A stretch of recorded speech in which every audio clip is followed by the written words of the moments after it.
G'day, I'm Warwick Schiller and I want to talk to you about getting your horse's head down. A lot of people are really interested in getting their horse's head down.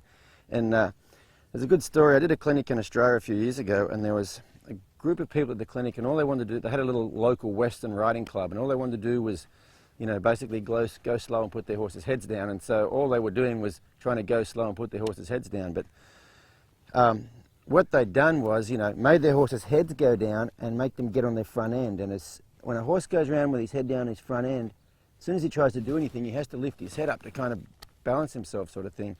And all those ladies were in the clinic except this one other lady was a dressage lady.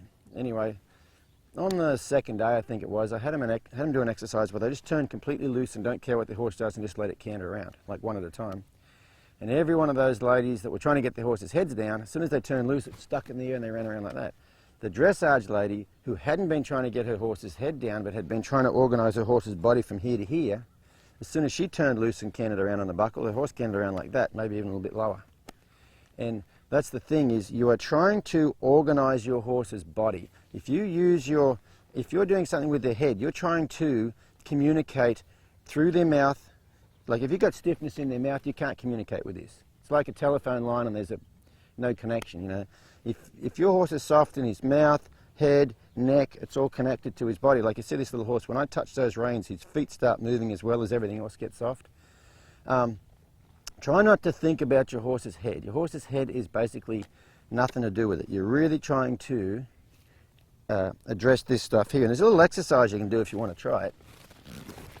If you get on your hands and knees, okay, and arch your back that way, like that, your head sticks in the air. Now, if you want to pull your head down, you can't force it down like that. But if you keep your back the way it is, when you relax to there, that feels so much better, okay? So that's what those people were doing. Their horses, go away, their horses' backs were like this, not trying to get their head down. As soon as I let go, oh, feels comfortable there. The dressage lady had been trying to get her horse's back like this.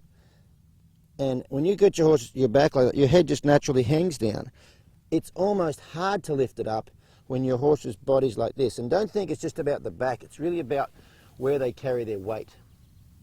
Okay? It's about having their weight back here and not up there. But just try that experiment yourself and you'll find that when you shift your weight back here and bend your back like that, your head goes down.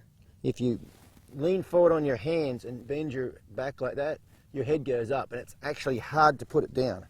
So that's just something to think about with your when you're riding your horse. We're not ever really trying to get them to carry their head in a certain place. I hate the word headsets, okay? Headset means nothing. A horse can have its head in a certain place and be on its front end and have a head in a certain place and be on its hind end. We are just trying to address how your horse carries its body. And if you get them carrying their body correctly, their head will go to the right spot. So I hope that gives you something to think about. See you guys next time.